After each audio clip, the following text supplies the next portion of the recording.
bia wo ka say ya ntibi amount bi eni ho aye bete ye te ba kokra ye okay oh just with the 4 pieces or 5 pieces okay 4 pieces or 5 pieces are okay afa ko enimo obi say me ametiwe me da me fie me hu say ayon shit bibi ne nam so na say dede sa pe afia adwe abenkwan adwe adwena ya wo ene mefene kabo mfa hye we mu okay na de chekere fa ama fa chekere na fa hye fie ne gate ano the 4 corners of the house sa hom ne ntimi wura me biem there is a bundle tin your friend bundle ye bundle no obiti osimi mitimi nda se na chance dan so bi ye de sa we abay form pe echiwade yes abay form ye den empe okay afei yanko ye nim mikusu kire obi na so fo de nyama nko na obekire da mi hu nipa hu hia mi o me mmeka sai ne matiefu ahwe me so sofo ade na de sam ye nte nka entefre bi nko na ye hwe mpacho entefre no o mo ni won entefre say wa Ghana sofo bi ma wa jimi a wa adwen ya adwuma adwama adokoro mo se etwum o mo tisi kwa o mo ni entefre no so what I say yanko en we am chire obi badwa na num se o we me se obi a wo hwem bia na me pe practical me pe practical me pe practical yeah o se wa kwala aketwa bo se se ade be egu ne friend am mo na egugu na no hu nyina ekuro no ho ekokọ waduro ni me de cha okwa na pe don ensese dabi because if you na akola ni dabi na mfise me mekira de nyame be chema de se be kasa na ma be kan nyama fon ana me be kira de fon ye wa abo bi wo ho ehu eye kre wo yama ayese ponsu ya e ma mu di twimani eno ene ade wo yam frappe na de asra koda no 2 days 3 days meza akwara no nyina e tontontonton te se ofi Jamaica baani no ho fe so what I say o meta makwara na ko hospital na hundro thank you we munya ye pe na heat rice na gunu kom na akwara na isu adu anadwo osu me se we na me de chew odofo a wo hwe me se we na me de hwe me din de odifo akwasiantwi ni American say me pie ba me de nsam na eba me pie ba na agi ni pansam na meyo me pie ba na ebura adwen so me se mfa data ko hwe oba aton obenya ya ade ba akon me ya ne se be ma hwe oba bi to social media so nya ndi onya ndi na eko free no oba kan to bom sa aye nkwahesem ayale aye jimisem woni se mema bi so odepu a mema ene ya friend gonorrhea aha mema na mo oba ma sori anu so nsu sa ma no tiemi jam kwahesem no tiemi enfo data no oba ma sori anu nsu ma wa hu o ya yare 14 America no tie odifo me transia me boa nipa me nin kwase asem be ma bia wo hwɛ me aba ma sɔde ana nsu ma wo supportem aye Ghana map apa esorin ko ana se atoni na nsu fimba se be ma sɔde ansa bo se we sa na wo program na wo ni program wo ko hu be ma bia akosua na wo yi ni boxer emu nyina Ghana map ma oyi ana boxer na atare ne be ma tokuru na no just o why ne ya so ebe ne nya o ya ebe ne ya wo nti ma bebra manya program ni fa ye mema okay o meka debi so okobo one side no abonten a ono a wanwisu condom ono so a okobo no wro esusu mi ma na duro e wontie na wayo ona ko hwe to kase bo ba hwe to kase osidam sana na be ma afa pinsuo saa na okitam saa we wi na nsam nyina ma ada nkuruma dabi ho ne ye nkuruma froy dabi be ma bia wo saa wo problem e kiro free of charge free remedy me de ma tie me ha na no kora ne wo ha na nyansa no sunsum kasa esimi so a me ka no kora kire nipa odofo a wo hwe me mesrew me ma abu mfumi di machi na ta machi na boa na attention team ma betra ya ma me space me nkasa de me kasa aboa me ma bre akosua ane bo hwe be bia ne be ma na rank ni nyina yikurusi ya ne hu oba nso ntimi ntina ono oba bia koda ma no ho hyehye no ntimi kire we no me hu se camera lady ne ma kire se ye time ya so na ma otie me we ada hoyi be ma bia o hwe me bia on pe cook coke aye no ya be ma na no aye kuro be mu fi nsu choko no hey mama bro me say choko na ba se ya ese ma ne de no na emu keka no emu hyehye no odwonso ana wakam ntina ya hu mama bi omutimi die ni nse che no odwi no oti oba ba no ma hyere ne ho se nia bibia e normal obre Uncle pe coke. Uncle pe den coke. Coke ya ye na ye nu. Thank you. Ne achile no. Na achile nye ne achile. Da be. Ohwegum na ehuro no ba. Na wawo we awie no wachi nsuo na gum. Okay. Na wanom. Oye nsa 1 week pe wa free. Emema na mogo no me di wadom. Coke ne so ye nka say Antonio mu ye nya achile be tana no me kama. No one thing is on pe coke a sugar free no. Yo coke be wa sugar free. Ni coke na kasa na sugar free no e no betimi di aye o men ko to coke a sugar nko a o yes akra sa ko west wasem okay ala din dua american ma men kan enkomane mu e bi obi wasase ye de duro akohye so ofa ya ye bidie ene mekwa tenten fo no de kan asase na no watu fam mekodwan no de ahye fam aduro bi e wasase ne so bi e be firi ho wanze papa no ya de ko eni nti ne de band wo de aduro ko ha wo to anto okay so obetimi ka se asa papa ma to ne duro so wanwu na asa oju ho nti asa sa na ewe a prevent enso ye nim ye sori a ne gagai hyehyɛ na ekunyan afei abana e wo so no dry one no ene ate obi ti market the next opposite no odi aduro na eton ade no papa aba abana awo no okay aha odi aduro na eton ade no wo de ha kope attack kokko no miensa ene aba we na de agu sika konkunu ma na ne esen wani ma de sika gu mu so de aduro na ton ade o ento aso mienu kofo no be da beta ba ho Napa obi se beka sisa no so edro na wo enye edro nature ata ye to ne we no edro enye edro we are talking about what nature has given to this earth okay and we are giving what God has given to us okay not what the man has given to us because of the nature because of the grace we are still showing it yeah ho emfru nipa okay what you say yes ma menka se minchiro we are who say you wala ta jende kitikiti bi jende kitikiti na say bibi twatwas very good if you out me say by for ha enko ha kra enko bo ko pabro fokati ha ban say fokati ha ban no na wati abrototo ha ban mienu wusi ba akuti asia na wada ne ba akona de atoso na ya miensa so on say we o de me fan say we no na what you say madane no nti we na me de ato abrototo nim na me de we ya jene na meka alatafo jene no na me de ato abukati abenu na me siripo e ko jam na me de asen fie ni ba bia ontimi mpomba obi oba de awura ho asem beto no okay enti ne pa bia wo na eche mu no eni nti na me da so a ekere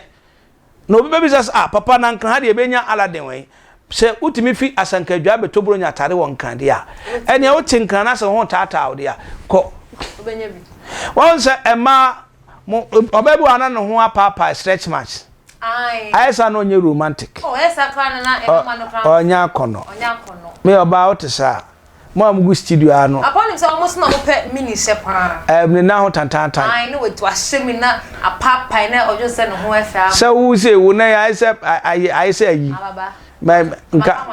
waka ababa da bi nka me ka se pampanslara wo se ho papa ntia na ope ho ayi ai se ho papa ho da se efe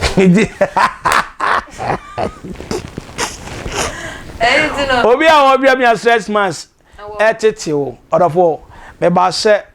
e ma me man mentwen ma me nkwada kamene mansa o ka se papa bi kira de bi me kofa be kire da bi that's why copyright we sa enye me ma me nkwansa fande pa bi o me hona fa ba ho ban obi se papa stress mass na me den na be ko thank you why are me pa cho emu nsuo na na e wo na pa bi asori na de sraw ni padua no nsuo na ewo na de sraw ni padua no ye aba no aba white na make us awo no eno o de fra ewo no na de sra oni pa bibia stretch marks mo bia wo wi a wo trans kakra be 20-30 minutes na fa wo wura washroom na wakudware okay wo dware wi a oni padua be 20 sa akwala ya wo foforo ton na ye ni stretch marks yeso etimi edu oh why not Se bia pese ho ofe se na ma na me tablet o me kokoko e me ma ni bisu me ni o dam na wabo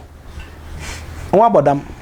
o me ne pa wabo dam so ade ase engineer me kan se ade ba ko America na me kiro se e ma ni bi di bone other side bi nso ye we a huni sa na family planning on pese obewo yeah family planning anya funa wo wo bibia ma omoja so ate there any dey wo dey frame me infant tudwa frame o frame so di for me pe nature family planning ni bi so ate say me kiro free of charge me new ska me kiro free of charge what I say se nkwala ama wo magu abontene no ebi di the bridge ase pa mo cho ma Ghana ma ye sremo ma mo ma me mo papa ne me do ma me pemba asem me bu ma nti bi sremo o se papa me pese ma call family obi o fa plan wi na ya ase ye de ya obi o ka na fon nti we ne o se family planning na ye kire no ye che family planning no o e free of charge yen kan wa me kan wa o de frame me kire we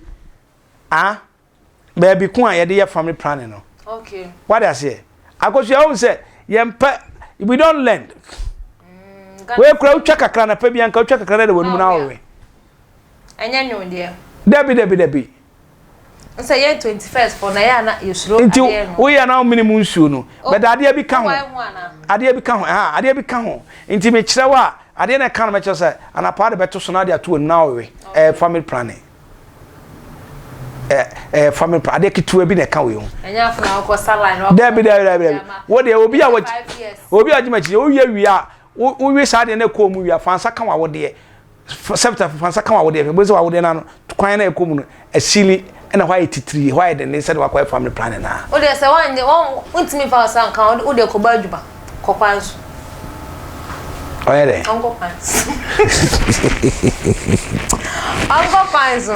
ko kwanso never test he papa o se nya obia no obetime nya kokuduro ne se o de ne nsa e ko show ntino akọ hwe na wo de nti ukunu na wo mpre bia o kanchema bia na makokwanso no wa se thank you we are correct nti we say me chire o chire wi out me e kokwanso me say o chire mi wi a metimi kokwanso me ntimi fa me nsa nso nti o se me kokwanso na me hwe se manyima okay enu say another point come on aba o chire stretch mark no bisa na emma so pimples etai high papa ye e betimi eyusu ana won say a driver skin rashes okay it taken away so what I say it taken away enu kwa so ba kra ka say upese o change o color tone because we betime change o color tone ama we black out black and be femo we chocolate color be femo we fita be femo what I say in nature abrototo ya de bia ma kire betiment manwie na ese meto aso kire but ni di bonene de me nkire ni di bonene de da bia nkire adu anu odi yu na papa ya ma ye ayi no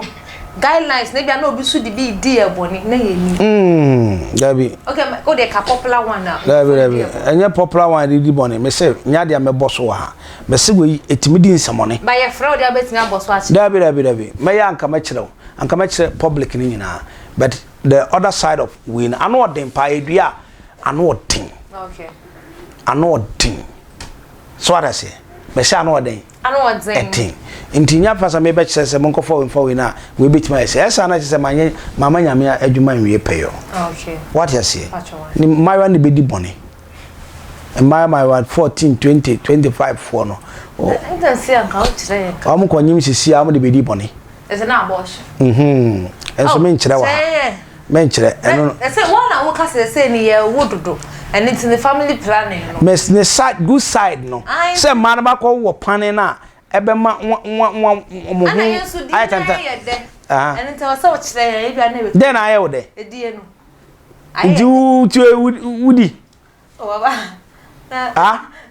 show na me ye yeah we are virgin auntie papa ai ahaban no alade no there be we are virgin papa alade ahaban ba na atwe wonya virgin ahaban ba na atwe and papa yentozo ana